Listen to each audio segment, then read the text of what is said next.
टीकाकरण को नहीं राजनीति जोत होता बेले सोमवार प्रधानमंत्री को बड़ घोषणा कर 18 वर्षर अधिक देशर समस्त नागरिकों को मागणा कोरोना टीका दिजाऊ कर घोषणा। टीका प्रस्तुतकारी कंपानी टीका केन्द्र क्रय कर राज्य सरकार को मागणा जगाइब। राज्यों टीकाकरण दायित्व प्रत्याहार करागला से कहते। ऐसह टीका को नहीं सृष्टि होता गुजब को विश्वास नक कहते राज्य सरकार को टीका लगी केन्द्र को टंका देवाक पड़ो ना। कंपानी टीका किणवा और वितरण दायित्व केन्द्रर। तेबे जो मैंने चाहिए से घर हस्पिटाल टंका दे टीका नहीं पारे। देश में तैयारी होता टीकार 25% घर हस्पिटाल सीधा नहीं पारे। टीकाकरण को नहीं राजनीति न करने को प्रधानमंत्री आह्वान करछन्ति। प्रधानमंत्री गरीब कल्याण योजना को आसंता दीपावली पर्यंत बढ़ाଯିବ ବୋଲି ମଧ୍ୟ କହିଛନ୍ତି।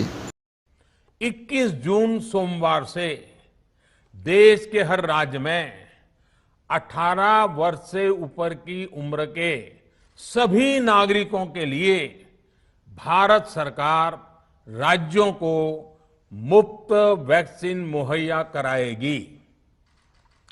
वैक्सीन निर्माताओं से कुल वैक्सीन उत्पादन का 75% हिस्सा भारत सरकार खुद ही खरीदकर राज्य सरकारों को मुफ्त देगी।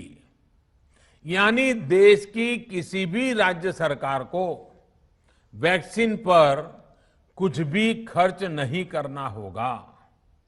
अब तक देश के करोड़ों लोगों को मुफ्त वैक्सीन मिली है। अब 18 वर्ष की आयु के लोग भी इसमें जुड़ जाएंगे। सभी देशवासियों के लिए भारत सरकार ही मुफ्त वैक्सीन उपलब्ध करवाएगी। गरीब हो, निम्न मध्यम वर्ग हो, मध्यम वर्ग हो या फिर उच्च वर्ग, भारत सरकार के अभियान में मुफ्त वैक्सीन ही लगाई जाएगी। हां, जो व्यक्ति मुफ्त में वैक्सीन नहीं लगवाना चाहते, प्राइवेट अस्पताल में वैक्सीन लगवाना चाहते हैं, उनका भी ध्यान रखा गया है।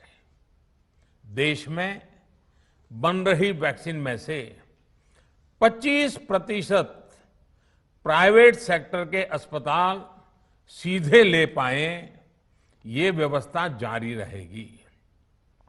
प्राइवेट अस्पताल वैक्सीन की निर्धारित कीमत के उपरांत एक डोज पर अधिकतम 150 रुपये ही सर्विस चार्ज ले सकेंगे। इसकी निगरानी करने का काम राज्य सरकारों के पास ही रहेगा। साथियों, हमारे शास्त्रों में कहा गया है, प्राप्य आपदम न व्यथते कदाचित, उद्योगम अनु इच्छति चा प्रमत्तः। अर्थात विजेता आपदा आने पर उससे परेशान होकर हार नहीं मानते, बल्कि उद्यम करते हैं, परिश्रम करते हैं और परिस्थिति पर जीत हासिल करते हैं। कोरोना से लड़ाई में 130 करोड़ से अधिक भारतीयों ने अभी तक की यात्रा आपसी सहयोग, दिन रात मेहनत करके तय की है। आगे भी हमारा रास्ता हमारे श्रम और सहयोग से ही मजबूत होगा। हम वैक्सीन प्राप्त करने की गति भी बढ़ाएंगे और वैक्सीनेशन अभियान को भी और गति देंगे। हमें याद रखना है कि भारत में वैक्सीनेशन की रफ्तार आज भी दुनिया में बहुत तेज है, अनेक विकसित देशों से भी तेज है। हमने जो टेक्नोलॉजी प्लेटफॉर्म बनाया है कोविन, उसकी भी पूरी दुनिया में चर्चा हो रही है। अनेक देशों ने भारत के इस प्लेटफॉर्म को इस्तेमाल करने में रुचि भी दिखाई है। हम सब देख रहे हैं कि वैक्सीन की एक एक डोज कितनी महत्वपूर्ण है। हर डोज से एक जिंदगी जुड़ी हुई है। केंद्र सरकार ने ये व्यवस्था भी बनाई है कि हर राज्य को कुछ सप्ताह पहले ही बता दिया जाएगा कि उसे कब कितनी डोज मिलने वाली है। मानवता के इस पवित्र कार्य में वाद विवाद और राजनीतिक छींटाकशी से ऐसी बातों को कोई भी अच्छा नहीं मानता है। वैक्सीन की उपलब्धता के अनुसार पूरे अनुशासन के साथ वैक्सीन लगती रहे, देश के हर नागरिक तक हम पहुंच सके, ये हर सरकार, हर जनप्रतिनिधि, हर प्रशासन की सामूहिक जिम्मेदारी है। प्रिय देशवासियों, टीकाकरण के अलावा आज एक और बड़े फैसले में, उस फैसले से मैं आपको अवगत कराना चाहता हूं। पिछले वर्ष जब कोरोना के कारण लॉकडाउन लगाना पड़ा था, तो प्रधानमंत्री गरीब कल्याण अन्न योजना के तहत 8 महीने तक 80 करोड़ से अधिक देशवासियों को मुफ्त राशन की व्यवस्था हमारे देश ने की थी।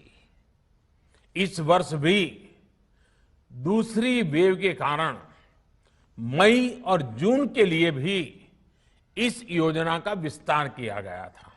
आज सरकार ने फैसला लिया है कि प्रधानमंत्री गरीब कल्याण अन्न योजना को अब दीपावली तक आगे बढ़ाया जाएगा। महामारी के इस समय में सरकार गरीब की हर जरूरत के साथ उसका साथी बनकर खड़ी है। यानी नवंबर तक 80 करोड़ से अधिक देशवासियों को हर महीने तय मात्रा में मुफ्त अनाज उपलब्ध होगा। इस प्रयास का मकसद यही है कि मेरे किसी भी गरीब भाई बहन को, उसके परिवार को भूखा सोना ना पड़े। साथियों, देश में हो रहे इन प्रयासों के बीच कई क्षेत्रों से वैक्सीन को लेकर भ्रम और अफवाहों की जानकारी चिंता बढ़ाती है। ये चिंता भी मैं आपके सामने व्यक्त करना चाहता हूं। जब से भारत में वैक्सीन पर काम शुरू हुआ, तभी से कुछ लोगों द्वारा ऐसी बातें कही गई जिससे आम लोगों के मन में शंका पैदा हो। कोशिश ये भी हुई कि भारत के वैक्सीन निर्माताओं का हौसला पस्त पड़ जाए और उनके सामने अनेक प्रकार की बाधाएं आए। जब भारत की वैक्सीन आई तो अनेक माध्यमों से शंका आशंका को और बढ़ाया गया। वैक्सीन न लगवाने के लिए भांति भांति के तर्क प्रचारित किए गए। इन्हें भी देश देख रहा है। जो लोग वैक्सीन को लेकर आशंका पैदा कर रहे हैं, अफवाहें फैला रहे हैं, वो भोले भाले भाई बहनों के जीवन के साथ बहुत बड़ा खिलवाड़ कर रहे हैं। ऐसी अफवाहों से सतर्क रहने की जरूरत है। मैं भी आप सबसे, समाज के प्रबुद्ध लोगों से, युवाओं से अनुरोध करता हूं कि आप भी वैक्सीन को लेकर जागरूकता बढ़ाने में सहयोग करें। अभी कई जगहों पर कोरोना कर्फ्यू में ढील दी जा रही है, लेकिन इसका मतलब ये नहीं कि हमारे बीच से कोरोना चला गया है। हमें सावधान भी रहना है और कोरोना से बचाव के नियमों का भी सख्ती से पालन करते रहना है। मुझे पूरा विश्वास है हम सब कोरोना से इस जंग में जीतेंगे। भारत कोरोना से जीतेगा।